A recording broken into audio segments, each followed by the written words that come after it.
Menteri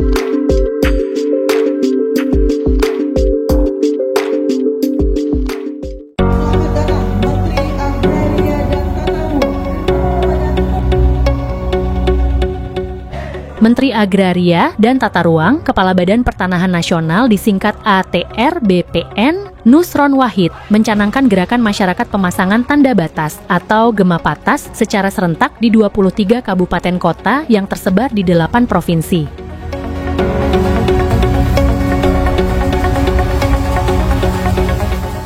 Kegiatan ini dipusatkan di lapangan bola desa Candi Ngasinan, Kecamatan Banyu Urip, Kabupaten Purworejo, Jawa Tengah pada hari Kamis tanggal 7 Agustus 2025. Gerakan ini bertujuan mengurangi potensi konflik lahan di masyarakat. Patok dipasang oleh pemilik tanah dengan disaksikan oleh pejabat terkait sebagai bentuk kesepakatan batas dengan pemilik tanah di sekitarnya. Mulai hari ini kita tanamkan lahan di Indonesia itu salah satu. Turut hadir dalam kegiatan ini antara lain Direktur Jenderal Survei dan Pemetaan Pertanahan dan Ruang Virgo Eresta Jaya, Gubernur Jawa Tengah Ahmad Lutfi, Kepala Kanwil BPN Jawa Tengah Lampri, serta sejumlah pejabat tinggi Kementerian ATR BPN dan jajaran Forkopimda. Nusron Wahid menjelaskan bahwa pemasangan patok batas ini juga mendukung upaya pemerintah dalam mengurangi konflik agraria dan mempercepat legalisasi aset. Ia juga menyinggung mekanisme penetapan tanah terlantar berdasarkan Peraturan Pemerintah Nomor 20 Tahun 2021. Akan PP Nomor 2021, PP 21 Tahun 2020 tentang tanah terlantar yang menyatakan begini.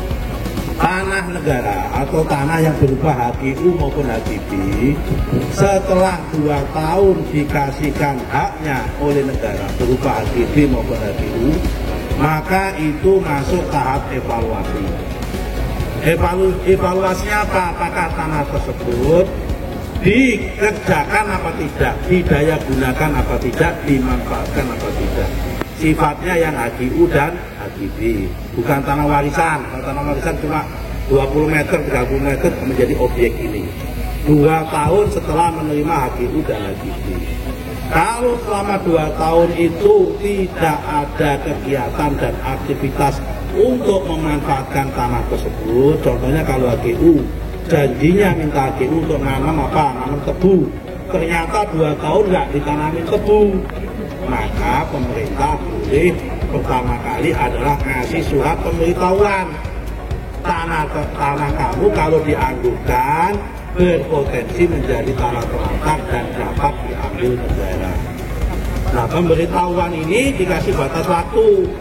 Batas waktunya berapa lama? 180 hari pemberitahuannya.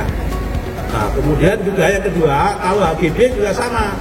Waktu dia janji kepada pemerintah ngajuin HGB mau dibangun perumahan, mau dibangun kawasan industri, ternyata tanahnya nggak dirawat, nggak dibangun perumahan.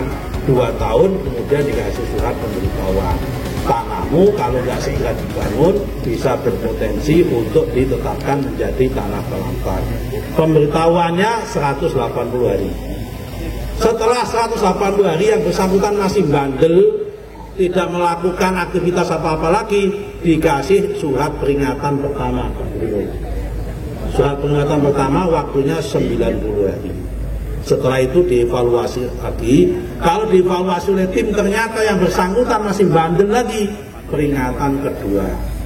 Waktunya 45 hari. Setelah itu dievaluasi lagi selama 2 minggu.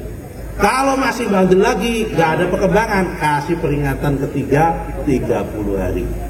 Masih bandel lagi, dievaluasi, ditetapkan menjadi tanah terlantar, diambil negara, supaya bisa digunakan dan dimanfaatkan oleh orang lain yang membutuhkan, terutama rakyat-rakyat yang belum punya tanah.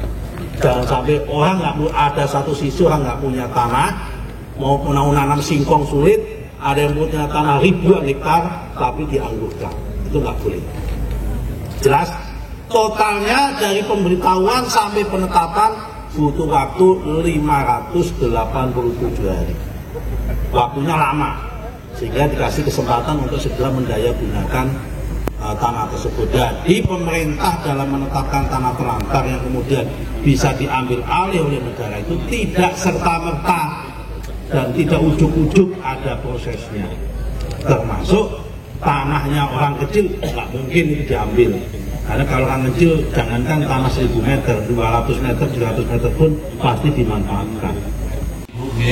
Ia menegaskan bahwa penetapan tanah terlantar tidak berlaku sembarangan dan tidak akan menyasar lahan rakyat kecil. Ia yakin tanah masyarakat pasti dimanfaatkan, sehingga yang menjadi perhatian adalah tanah HGU, HJB skala besar yang mangkrak. Terkait program nasional, Menteri Nusron Wahid juga menegaskan bahwa program pembangunan 3 juta rumah rakyat tidak boleh mengambil alih lahan pertanian berkelanjutan LP2B. Program hilirisasi dan pembangunan perumahan harus tetap menjaga ketahanan pangan nasional. Tanah sawah tidak boleh dialihfungsikan.